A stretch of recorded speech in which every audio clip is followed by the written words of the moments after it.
Dan rasa takut kita kepada Allah ini adalah pendorong ibadah. Karena di antara pendorong ibadah itu pertama khauf dulu, takutan. Sifat manusiawi ini kebanyakan apabila kada diuji, maka orang itu akan terlenanya. Jadi lantaran diuji lalu di hati tadi ada takut dua Tuhan lalu beribadah, ngarannya khauf. Beribadah karena takutan lawan neraka. Tuntung maghrib beto sampai waktu isya bebandiran dua kawan yang keasikan sampai waktu isya tadi berabah kada ingat lagi anak isya. Lalu di hatinya nih berucap beisa kah kada kah, beisa kah kada kah, berdiri mun ku kada beisa besiah kan aku mati jar, besiah aku mati malam ini. Lalu buuduh hendak beisa, pas mau beisanya tadi lantaran takutan mati, lantaran takutan diazab. Nah, ini ngarannya beribadah karena khauf. Mendengar azab Tuhan apabila kada sembahyang, diazab di neraka jahanam selama 1 kali waktu 500 tahun. 500 tahun. Sedangkan waktu dunia ini beda dengan waktu akhirat. Bisa jadi waktu di dunia ini 1000 tahun itu sama dengan 1 hari di akhirat. 1000 tahun di dunia adalah 1 hari di akhirat. Wah, lawas bener itu. Nah, lalu lantaran mendengar hadis yang mengkaya itu, lalu gawi sembahyang, ngarannya sembahyang karena takutan diazab. Ibarat kayak kananakan tuh disuruh kuitan ke warung lalu mau ke warung ditakuni orang nyawani nangnya pelihat ada nang mau belanja nih nyawa aja di warung ada nih nang lain penanya dicanak nyawa kada mau pena cangkal pang nyawa nih disidin memuji ulun ini cile bukannya cangkal, ulun ini takutan dicatok mama ulun. Mau ke warung tadi lantaran takutan dicatok kuitan. Nah, bagus juga. Karena awal makam itu, awal orang nang hendak menanjak ibadah itu harus ada takut dulu. Nah, harus takut dulu. Kebanyakannya orang nang bertaubat dulu itu gara-gara tegentar hatinya. Dulu ada orang asik obat-obatan, oplosan. Nah, lalu bekawan berdua. Mbah bekawan berdua ini melihat kawannya overdosis. Keluaran duih di untung tak ampar di pelatar orang. Lantaran ngeri nih tihi kawan tadi bebuihan untung situ sini betaubat abdi obat. Itu ngarannya beibadahnya karena khauf, takutan. Nah, bagus juga. Nah, kemudian yang kedua, pendorong ibadah itu ada yang tertinggi daripada khauf, namanya inabah. Inabah itu karena maunting fadilah. Jar Nabi Ibrahim di dalam Isra Mi'raj ketika Nabi Muhammad turun mulai langit ke-7 bertamu Nabi Ibrahim turun ke bawah, itu diwasiati oleh Nabi Ibrahim, wahai Muhammad, tanah surga itu adalah tanah yang paling subur, suruh umat pian berataan bertanam dalam surga. Ujar Nabi Muhammad, apa tanamannya wahai Nabi Allah? Lalu Nabi Ibrahim menjawab, tanamilah dengan kalimat subhanallah walhamdulillah wala ilaha illallah wallahu akbar. Orang yang membaca sekali subhanallah walhamdulillah wala ilaha illallah wallahu akbar, Allah Ta'ala jadikan satu kebun di dalam kebun-kebunan surga. Mun hendak banyak bisi pumaan rancaki baca itu. Bisi pumaan di surga itu jatah namanya. Nah, lalu gara-gara mendengar fadilah itu sampai ke wadah umat, lalu kita mau menggawi. Nah, ini ngarannya beribadah karena inabah, karena ada nang dipandang. Nah, karena upah. Nah, karena upah. Nah, barang siapa yang sembahyang duha, maka rezekinya kada diputus oleh Allah Subhanahu wa taala. Lantaran mendengar itu lalu mau beribadah, ini ngarannya beribadah karena inabah. Nah, beribadahnya ini karena hendak munting pahala. Boleh, bagus. Munting pahala. Jaka ibarat kenanakan tuh disuruh ke warung, kenapa nyawanang cangkal ke warung? Jar kenanakan ulun jadi cangkal ke warung karena ulun memandang angsulannya. mandang angsulan jadi cangkal ke warung, kada nama mandang dihukum akan kuitan kada, jadi cangkal ke warung angsulannya macam jadi pun seorang. Nah ini ngarannya beribadah karena inabah, karena roja, karena harapan, ada yang diharap. Bolehlah, boleh juga. Nah ini tertinggi makamnya daripada karena khauf. Khauf tadi karena takutan. Nah lalu ada lagi kemudian yang tinggi lagi daripada inabah, daripada mengharap pahala orang beribadah nih. Apa ngarannya? Aubah. Aubah itu mahabbah. Mahabbah karena cinta. Inya disuruh ke warung bukan karena takutan catok kuitan. Inya disuruh ke warung bukan karena dijulungi kuitan angsulan. Tapi inya jadi mau ke warung karena inya cinta lawan kuitan, karenanya sayang lawan kuitan. Nah ini ibadah yang sangat tinggi nilainya. Nah ini jangan ibarat makam ikhlas tuh sudah khawasul khawas. Ikhlasnya ini tinggi benar, dan orang yang bermakam ikhlas mahabbah yang kayak inilah yang kawa menghasilkan maunah dan karamah. Maunah dua karamah itu timbulan. Orang bahar itu kan tapi banyak beribadah, ibadahnya nang wajib-wajib aja, tapi keyakinan itu tinggi. Tapi amalnya nih ikhlas, ilmunya kan tapi banyak, matinya berkeramat. Kenapa orang bahar itu ikhlas? Ikhlas orang bahar itu. Ya aja guru berkisah dulu. Ada aja orang besarwan hendak baca menakib. Jadi gurunya ini setiap hari gawiannya bahuma jadi kepumaan. Lalu si kai ini atau si guru ini tuh lalu di muka rumah orang yang macam membaca menakib. Disambang orang, disambang oleh bebinian nang tukang memasak-masak. Mungkin hendak masak ketupat kandangan kah? Mungkin hendak memasak lontong kah? Kai ya. Kawakah pian manaikakan itu pohon nyur ya kami hendak memasakan. Malam ini hendak baca menakib. Malam ini kami hendak baca menakib. Ini lakiannya kededaan dia kemumaan berataan pian aja lagi nang lalu kami minta tolong benar kayak naik ya kan.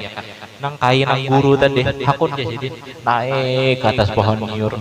Guguran nyur 5 biji. Mbah itu tulak kait tadi kepumaan bulik, imbah bulik.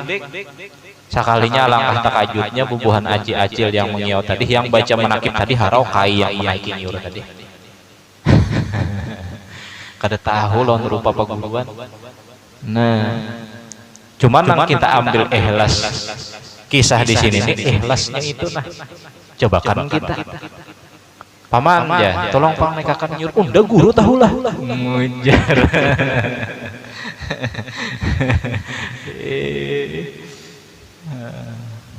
Rupanya mbak sudah jadi guru tuh kan boleh lagi naik pohon nyur. Mbak sudah jadi guru tuh kan boleh lagi berdagang. Padahal kata kayak itu.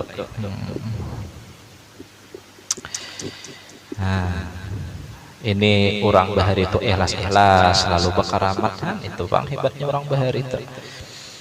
Kita ini banyak ilmunya, banyak amalnya, tapi imdad itu kada terlihat di diri kita. Kelebihan itu model kada terlihat di diri kita, mungkin kurang ikhlas. Nah, jadi orang yang beramal khauf pertama, karena khauf itu adalah amalnya orang awam. Kita ini awam beritaan, termasuk usul membeselendang ini awam juga. Ini adalah amal orang awam. Artinya kita ini kebanyakan dari kita beribadah karena tergentar hati takutan lawan Tuhan. Ini disebut ikhlas juga, cuma ikhlas indal awam di sisi orang awam. Ada lagi yang di atas dari itu aubah. Nah, ini ngarannya ikhlasnya orang khawas. Nya kada lagi memandang takutan dua neraka, tapi hatinya ini rahmat dan harapan Tuhan aja lagi. Nah, bukan beribadah karena takutan neraka, bukan beribadah takutan mati kata, tapi mau unting pahala, mau unting rahmat dari Allah Subhanahu wa taala. Nah, ada lagi yang lebih tinggi dari itu. Ibadahnya orang khawasul khawas. Apa itu? Lil mahabbah. Ibadahnya ini karena cinta lawan Allah, lawan Rasulullah sallallahu alaihi wasallam. Nah, kita ini mengaji dengan khauf. Dengan khauf. Jadi kita ini malah jadi takut orang. Nah, supaya takutan hati kita. Apakah lagi misalnya kita nih tak kumpul dulu orang alim, lalu orang alim nih nasihati kita, ngaran rasa bekawan, orang alim nih memberi peringatan dua kita jangan tersinggung. Kenapa? Karena di dalam hak bekawan itu ada apa itu nasihat itu hak bekawan. Jadi kalau kita nih hendak bagus di dalam bekawan, kawan kita nih tegawina kada bagus, berikan nasihat. Karena nasihat itu adalah hak bekawan. Kita takutan di akhirat. Di akhirat itu bukan sekedar anak bini aja yang ditakuni. Hak bekawan ini kita ditakuni. Ikam bekawan dua siapa? Dua si A. Sudahlah ikam sampaikan hak ikam kepada kawan-kawanan ikam. Nah, belumpang lagi malah ulun lagi nambawa ijar salah. Jadi ada hak kita ini di dalam berkawan lalu mau menakur kekawanan. Nah, jadi kekawanan ini bilanya misalnya tekawan orang alim ini misalnya memberikan nasihat, jangan tersinggung. Karena orang alim ini tahu haknya di dalam berkawan. Nah, jadi jalankan hak berkawan kita.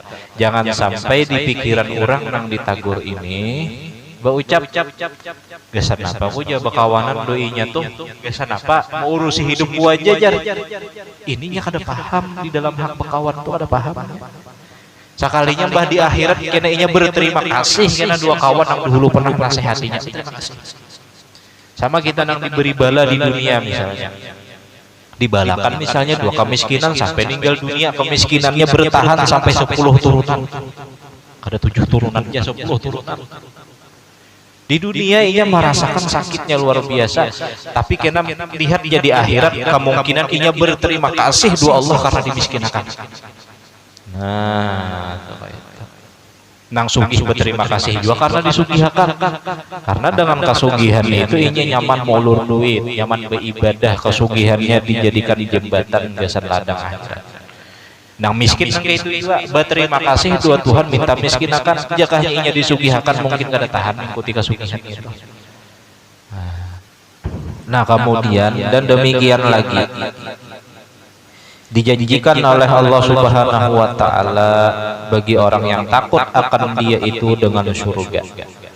Seperti firman Allah Ta'ala di dalam Al-Quran, wa amma man khafa maqama rabbih wa nahan nafsa 'anil hawa fa innal jannata hiyal ma'wa. Yang artinya adapun orang yang takut akan Tuhannya dan menegahkan ia akan dirinya daripada hawa nafsunya, maka bahwasanya surga itu yaitu tempat kediamannya.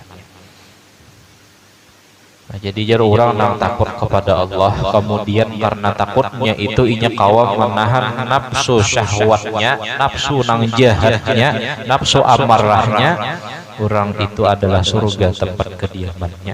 Nah ini dikisahkan di dalam kitab hadis Riyadhus Shalihin. Nah, di situ ada beberapa orang, 3 orang nang terkurung di dalam guha.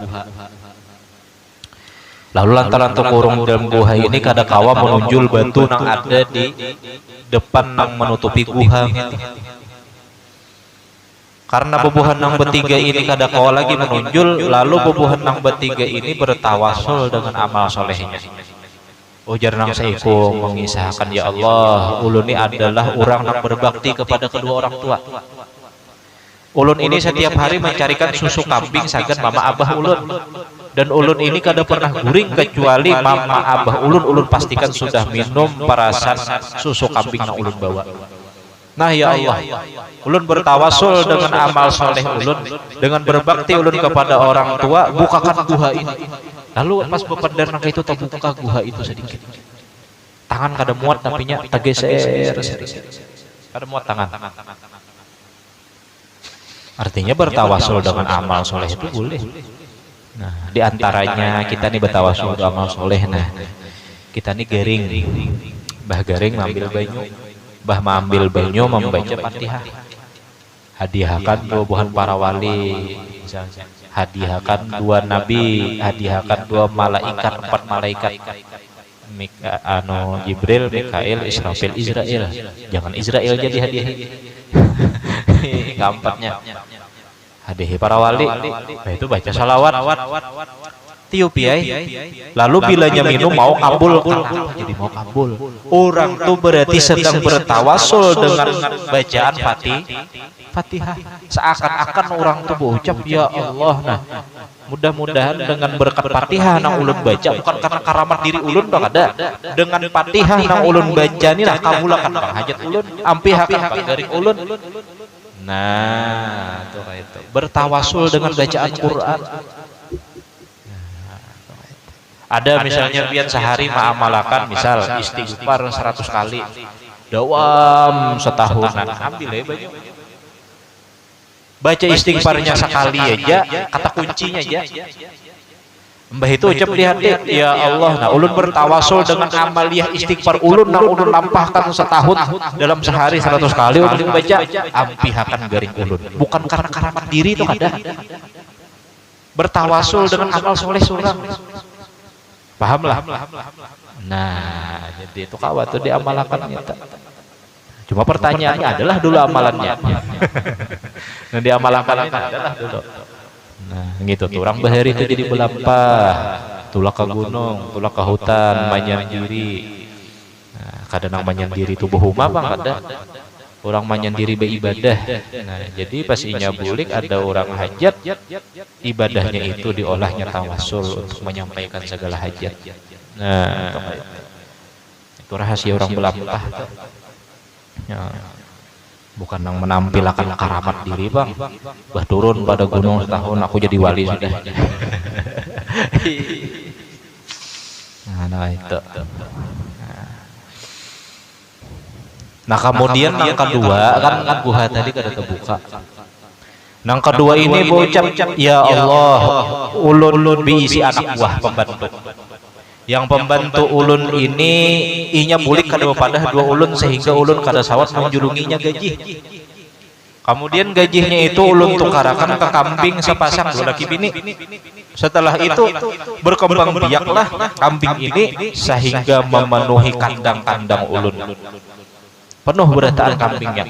Kemudian setelah kandang ulun penuh dengan kambing, orang ini datang, orang ini menagih daripada gajinya dan ulun bulikakan semua kambing itu tanpa 1 ekor kambing pun ulun sisakan untuk diri ulun. Nah ya Allah, dengan berkat nina ulun ikhlas menggaduhakan kambing orang itu, bukakan gua ini, tak buka gua itu. Nah, terbuka guanya tapi kada muat masih awak hanya keluar. Nah, ini ngarannya bertawasul dengan amal soleh, boleh. Nah, kemudian yang ketiga. Ya Allah, ulun ini adalah seorang pemuda.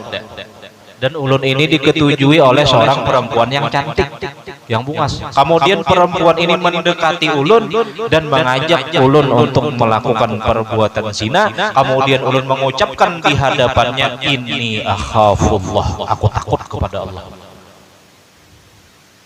Coba kanannya gitu ini di bawahnya. Kasih nih. Kadang ini akhafullah kada. Mungkin tak ucap juga ini akhafullah karena biniannya kada bungas. Ini bungas biniannya, lalu inya menegah itu bocap ini akhafullah ulun takutan 2 Allah. Lalu binian itu kasupanan bulik, ya Allah, nah dengan berkat di hati ulun ada takutan 2 pian, bukakan gua ini, tak buka gua itu sehingga ketiganya ini kawa keluar. Nah ini nih mengisahkan orang nang kawa menahan daripada hawa nafsunya itu orang tuh bakaramat orang. Nah makanya kalau diantara latihan orang suluk itu menahani hawa nafsu, caranya nang kayak apa ya, nang berpuasa, dibanyaki berzikir, zikirnya khusus ada bimbingan dari gurunya. Begitu tengah malam pulang supaya jangan terlalu banyak guring dibawa ibadah, bangun tengah malam gawian-gawian sunat. Inilah andai kata semuaan manusia ini menuruti apa ajar Nabi Muhammad, hawa nafsu itu insya Allah teredam kada tegawi. Hawa nafsu ini ada cuma kada tegawi. Kada tegawi. Amarah kada tegawi. Kenapa? Karena di dalam keseharian ini nang inya gawi Nabi Muhammad. Kada ada waktu lagi untuk syarik, kada ada waktu lagi membiarkan hawa nafsu itu bisik di dalam hati. Nah, jadi dengan keikhlasan inya takut doa Allah tadi menghadirkan maunah atau karamat nang nyata dulu nang disambat oleh Allah Ta'ala itu kemuliaannya nang apa jar surga itu yaitu tempat kediamannya. Nah itu bang dulu nang mestinya ta. Nah, jadi orang nang takut kepada Allah itu diganjar oleh Allah Ta'ala akan surga. Nah, dan lagi firman Allah Ta'ala waliman khafa maqama rabbih jannatan, yang artinya dan bagi orang yang takut akan Tuhannya itu dia mendapatkan 2 surga. Wah ini hebat benar, lantaran takutan jadi Tuhan mendapatkan 2 surga. Nah oleh karena itu kesimpulan yang awal kita dapat pada malam hari ini adalah orang yang di dunia di hatinya merasakan takut kepada Allah, dijamin inya kena di akhirat mendapatkan keamanan dari Allah Subhanahu wa Ta'ala. Tapi sebaliknya orang di dunia ini merasakan keamanan bahkan meremehkan dengan ibadah, hati-hati kena ditakut-takutkan di akhirat kelak kada mendapat pertolongan Allah Subhanahu wa Ta'ala. Jadi jangan sampai kita nih keseharian nih nah modelnya ente coba bang hadirkan rasa takutan dua Tuhan biar berat dulu beribadah taat. Lari pagi bepaluhan mulai jam 5 sampai jam 9 kada uyuh mangkat takbir uyuh. Nah itu kayak itu. Nah, mudahan di hati kita jadi kita rasa takutannya nah. Nah, lalu lantaran takutan ini maulah kita rajin beribadah. Lalu lantaran kita beribadah ini mau rahmat Tuhan itu ada di wadah kita. Nah, amin amin ya rabbal alamin. Nah, kemudian al-faslus salisu fi zuhdi, bermula pasal yang ketiga pada menyatakan zuhud. Nah, wallahu a'lam bishawab. Alun banyak-banyak minta halal, minta ridha dunia wal akhirat. Mudah-mudahan kita seberataan dipanjangkan umur, disehatkan badan, dimurahkan rezeki yang halal oleh Allah, dikabulkan segala hajat-hajat kita min umurid dunia wal akhirah, dimudahkan segala urusan-urusan kita baik urusan dunia ataupun urusan akhirat, dan mudah-mudahan kita mendapatkan husnul khatimah, masuk surga bighairi hisab. Amin amin ya rabbal alamin. Abdul Dzikri fa'lam annahu la ilaha illallah Sayyidina Muhammadur Rasulullah sallallahu alaihi wasallam.